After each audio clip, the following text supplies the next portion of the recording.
सभी भक्तजनों को मेरा प्रणाम। आशा करता हूँ सब अच्छे हो। मैं भगवान विष्णु और माता लक्ष्मी से प्रार्थना करूँगा, हे विष्णु भगवान, हे माता लक्ष्मी, जो भी मेरे चैनल से जुड़ रहे हैं उनके बाल बच्चों को, उनको और उनके रिश्तेदारों को हमेशा बनाए रखें और उनके सभी पापों का नाश करें, उनके सभी इच्छाओं की पूर्ति करें। बोलो सियापति रामचंद्र की जय।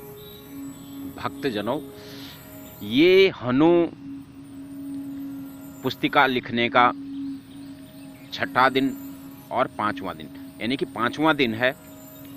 पांचवें दिन में जो हनुमान जी ने युगों के बारे में बताया, उन्हीं युगों की उत्पत्ति और उनका अंत का कारक मैं आप लोगों को बता रहा हूं। आपने कई संतों से, कई पंडितों से, कई लोगों से सुना होगा, मगर जो हकीकत है और जो वो लोग बताते हैं, दोनों में भ्रम पैदा हो जाता है।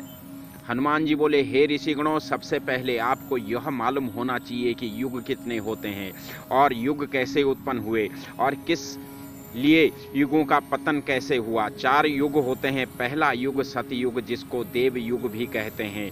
दूसरा त्रेता युग, तीसरा द्वापर युग, चौथा कलयुग। हम त्रेता युग में हैं और त्रेता युग के अंतिम चरण में हैं।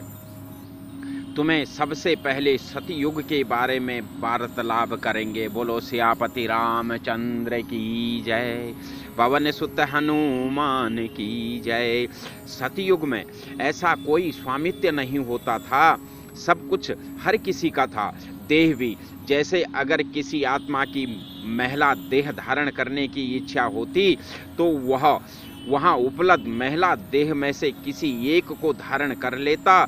जब वह इच्छा पूरी हो जाती तो अपनी नई इच्छा के अनुसार आत्मा किसी अन्य देह को धारण कर लेती। भक्तजनों, सतयुग एक ऐसा युग था जिसमें मेरा और मैं अपना इन शब्दों का कोई अर्थ नहीं था। आगे बढ़ते हैं। सतयुग का अंत इसीलिए हुआ क्योंकि आत्माओं ने देह पर स्वामित्व जताना शुरू कर दिया। एक बैना नामक आत्मा थी, उसने सबसे रूपवान देह धारण कर रखी थी।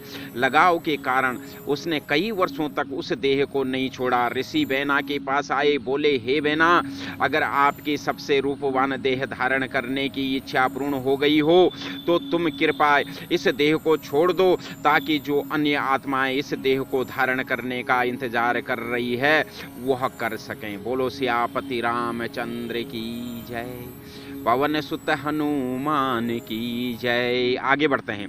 बैना ने उत्तर दिया, हे सामान्य ऋषिगण, मेरी इच्छा अभी पूर्ण नहीं हुई है। मैं सदा के लिए इस देह को धारण किए रखने की इच्छा रखती हूँ। ऋषियों ने पूछा, और तुम्हें ऐसा क्यों लगता है कि यह सबसे रूपवान देह है?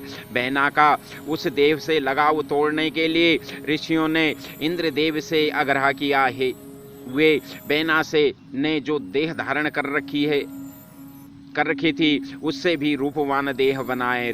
इंद्रदेव, जो अस्तुति के द्रव का प्रयोग करके कुछ भी बना सकते थे, ने ऋषियों की इच्छा अनुसार एक रूपवान देह बना दी। बैना की आत्मा अब उस नई देह में प्रवेश कर गई। इंद्रदेव एक से एक बढ़कर रूपवान देह बनाते गए। बैना की आत्मा सबसे रूपवान देह को धारण करती गई। लगाव नहीं टूटा, बैना भ्रम से बाहर नहीं आई। बोलो सियापति